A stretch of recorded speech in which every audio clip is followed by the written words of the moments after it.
Hi everyone, I'm Shelly and you're watching There's No Place Like Home. Today I just wanted to bring you a quick video to talk about a topic that I think is pretty important, and it's something that can affect a lot of us homeschooling parents. And it's this: when your homeschool becomes more about you than your child.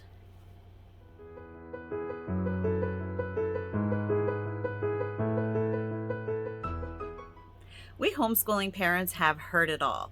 We have to hear every homeschool myth that is out there over and over and over again. And one of those myths that we hear quite a bit is that parents are not educated enough to homeschool their children. They're just not qualified. And it's simply not true, but I'm not going to get into that today because you know what? I've gotten into that in many other videos, and I will try to find them and I will link them in the description box if you wanted to check those out.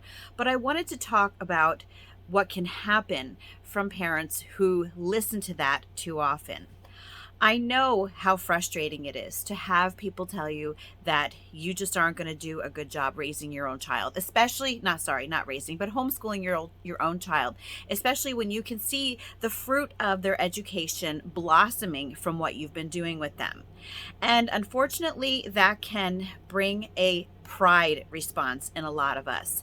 And what can end up happening is that we become so desperate to prove ourselves, to show everyone, to show the world that we can and will do a great job educating our children, that our homeschools might eventually morph into being more about us than our children.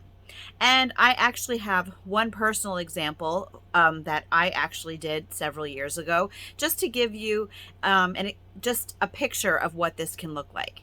So there's this great book, and it's called How to Teach Your Children Shakespeare.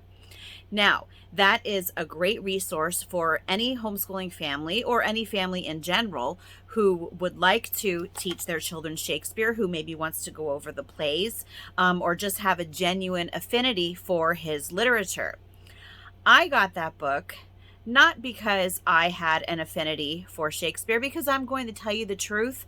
I only ever read Shakespeare in school, and I never really liked it very much. However, I wanted to get that book as a status symbol to show other parents what a great job I was doing, that I was teaching my 7-year-old Shakespeare.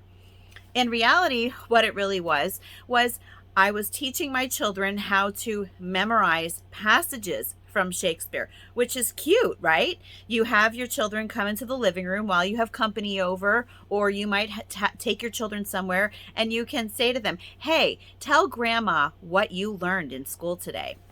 And then your children can say, "I know a bank where the wild thyme blows, where oxlips and the nodding violet grows," and go on and on and on with whatever passage they have memorized from Shakespeare for that day. And that's awesome, and it can look quite impressive. But behind the scenes, I wasn't reading Shakespeare with my children, and they probably had no idea what anything meant that they were reciting. They were just doing it because I thought that it was a great way to show people what my kids in school were doing, or in homeschool were doing.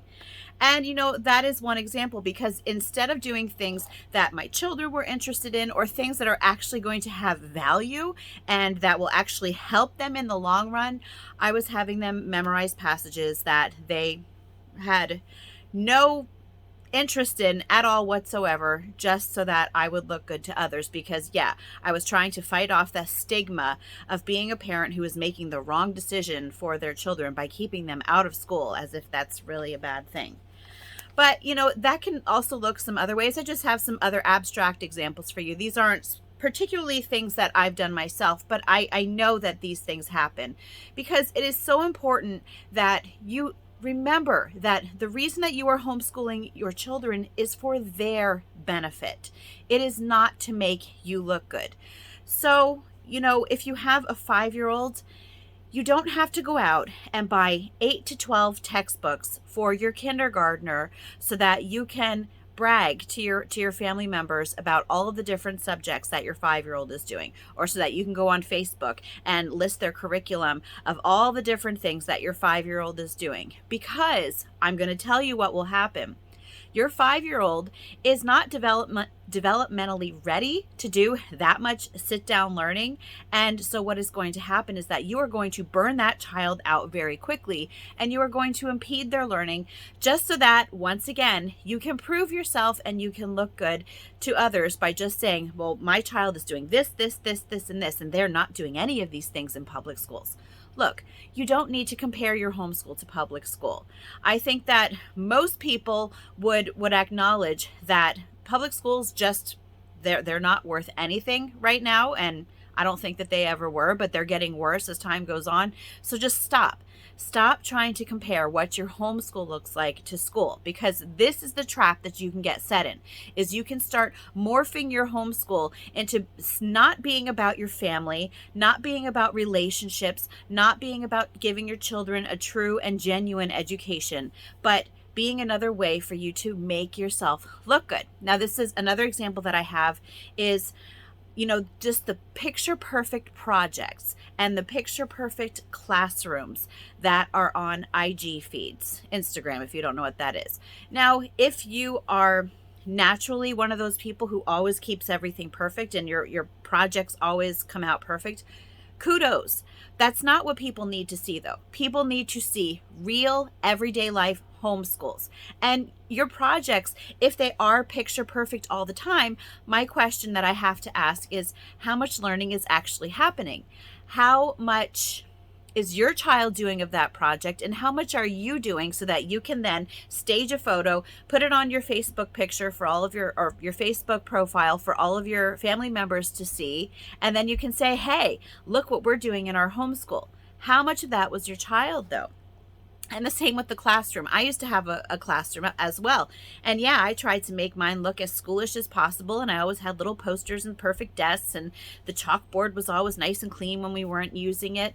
And you know what? If you start to focus, and I'm not saying that those things are bad. Okay, I have to say that. You might have a beautiful classroom. I'm not saying don't have one, because it can be really fun for children to learn in an atmosphere like that.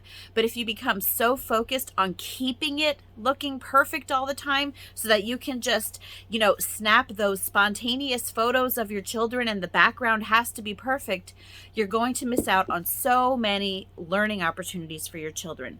Because when you are homeschooling your children, it's about making messes, and it's about making mistakes, and it's about making memories. And you want those to be good memories. You want them to be memories of you and your children having fun together, learning new things together, maybe making messes together and learning how to clean up together. You don't want the memories to be about, mom was always so worried about what the background looked like, or that everything that I did was perfect, that I never really had any fun while we were homeschooling. Don't let that happen in your homeschool. And I'm just going to say it one more time. Don't worry about what other people think of your homeschool. Don't worry about what other people think of how you're homeschooling your children, or even your ability to homeschool your children. You know that you are doing the best thing for your children, and that is all that matters. And instead of trying to prove yourself to everyone else, take your focus and put it back on your child, because that's where it belongs.